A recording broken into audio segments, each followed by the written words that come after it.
नमस्कार, बिस्तक देख रहे हैं आप और मैं हूं आपके साथ तन्वी सिन्हा। रविवार की सुबह भारतीय शेयर बाजारों, फाइनेंशियल मार्केट्स, कारोबारी जगत और इन सबसे बढ़कर छोटे और बड़े हर तरह के निवेशकों के लिए बुरी रही। खबर आई कि दिग्गज निवेशक राकेश झुनझुनवाला नहीं रहे। उनकी उम्र 62 साल थी और ऐसे में अचानक उनका निधन सबको स्तब्ध कर गया। झुनझुनवाला को निवेश की दुनिया में बिग बुल कहा जाता था। निवेश के रास्ते चलने वाले हर शख्स, चाहे वो युवा हो या उम्र दराज, सभी बिग बुल की टिप्स, उनके पोर्टफोलियो, शेयरों की खरीद फरोख्त और सलाह को टकटकी लगाकर सुनते देखते थे। इसकी वजह भी थी और थी बाजार में असाधारण कामयाबी का उनका सफर। झुनझुनवाला एक मिडिल क्लास परिवार से थे, लेकिन कड़ी मेहनत और बाजार की बारीक जानकारी ने उन्हें इस खेल का सरताज बना दिया था। ऐसे समझ लीजिए कि उन्हें भारत का वॉरेन बफे तक कहा जाता था। झुनझुनवाला एक चार्टर्ड अकाउंटेंट थे, लेकिन सीए के कामकाज को छोड़कर वे शेयर बाजार में ट्रेडिंग में कूद पड़े और कामयाबी की बुलंदियों को छुआ। ट्रेड लाइन के आंकड़े बताते हैं कि झुनझुनवाला की नेटवर्थ जुलाई 2022 के अंत में 31,908 करोड़ रुपए के विशालकाय लेवल पर पहुंच गई थी। कई सर्वे उन्हें देश का 36वां सबसे रईस शख्स बताते हैं। उनके निवेश का स्टाइल भी जबरदस्त था और कई दफा जानकार भी उनके लगाए जाने वाले दांव देखकर चौंक जाते थे। मसलन एविएशन इंडस्ट्री में उनकी एंट्री ने सबको हैरान कर दिया। ऐसे वक्त पर जब पूरी इंडस्ट्री लंबे चौड़े घाटे झेल रही थी, झुनझुनवाला ने अपनी एयरलाइंस लाने का ऐलान कर दिया। पिछले ही हफ्ते उनकी अकासा एयरलाइंस ने अपनी पहली उड़ान भरी थी और झुनझुनवाला काफी खुश थे।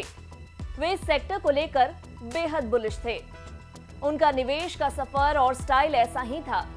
उन्हें जोखिम लेने वाले एक ऐसे निवेशक के तौर पर जाना जाता था जिसे बाजार, वैल्यूएशन और कंपनियों के धंधे बेहद बारीकी से समझ आते थे। 5 जुलाई 1960 को जन्मे झुनझुनवाला ने 1985 में शेयर बाजार में कदम रखा था। तब वे कॉलेज में थे। उनका पहला निवेश सिर्फ 5,000 रुपए का था। आपको पता है तब सेंसेक्स किस लेवल पर था?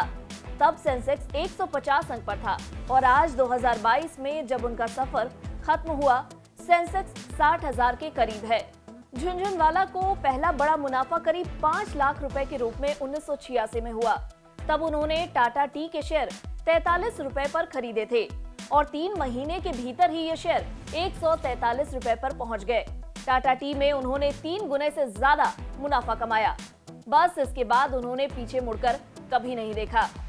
ऐसे समझ लीजिए कि 1986 से 1989 के बीच ही उन्होंने शेयर बाजार में 20 से 25 लाख रुपए कमाए। 1986 की मंदी में उन्होंने टाटा पावर के शेयर खरीद लिए और इससे उनकी नेटवर्थ उछलकर 50 से 55 लाख रुपए पर पहुंच गई। राकेश और उनकी पत्नी रेखा झुनझुनवाला की ट्रेडिंग कंपनी का नाम रेयर एंटरप्राइजेज है। उनकी नींव उन्होंने 2003 में रखी। हालिया शेयर होल्डिंग पैटर्न के मुताबिक राकेश झुनझुनवाला के पास 32 स्टॉक्स का पोर्टफोलियो है। इसकी वैल्यू करीब 31,904 करोड़ रुपए है। टाइटन कंपनी में भी उनका निवेश बेहद सफल रहा। टाइटन कंपनी में उन्होंने 21 साल पहले निवेश किया था। जून 2002 में इस कंपनी में उनका स्टेक 1.57% के करीब था। हालिया आंकड़े बताते हैं कि टाइटन में उनका स्टेक 5.1% है। 2002 से 2003 में राकेश झुनझुनवाला ने टाइटन के शेयरों को 3 रुपए के एवरेज प्राइस पर खरीदा था। आज ये शेयर 2,472 रुपए के ऊपर चल रहा है। उनके पास इस कंपनी के 4.4 करोड़ से ज्यादा शेयर हैं। अब अंदाजा लगा लीजिए इस कंपनी में उनके प्रॉफिट का। टाटा की कंपनियों पर झुनझुनवाला काफी बुलिश रहे।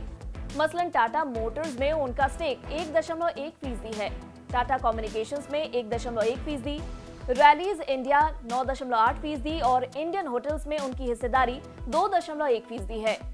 उनकी बड़ी हिस्सेदारी स्टार हेल्थ में भी है, जहां उनका निवेश करीब 7,017 करोड़ रुपए का है। इसके साथ ही मेट्रो ब्रांड्स में भी उनका 3,348 करोड़ रुपए का निवेश है। Escorts Kubota, Anant Raj, Agrotech Foods, Canara Bank, CRISIL, Edelweiss Financial Services, Fortis, Jubilant Pharmova, Karur Vysya, Man Infra Construction, Orient Cement, Prozone Intu Properties, VA Tech, Wabag, Wockhardt, Bill Care जैसी कंपनी। अकासा एयरलाइंस शुरू करने पर जब तमाम लोगों ने सवाल उठाए तो उनका एक ही जवाब था, मैं फेलियर के लिए तैयार हूं।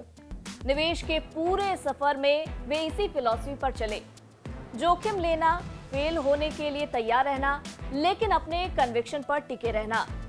झुंझुनवाला भले असमय चले गए और उनकी जगह शायद ही कोई भर पाए, लेकिन एक पूरी पीढ़ी को उन्होंने बाजार में पैसे लगाने के लिए प्रेरित किया। उनके निवेश के तौर तरीके, भारत की इकोनॉमी में उनका भरोसा और रिस्क लेने की जिद निवेशकों के लिए मिसाल बने रहेंगे। तो ऐसे ही बिजनेस से जुड़ी खबरों से अपडेटेड रहने के लिए बने रहे हमारे साथ और देखते रहे बिज़ तक।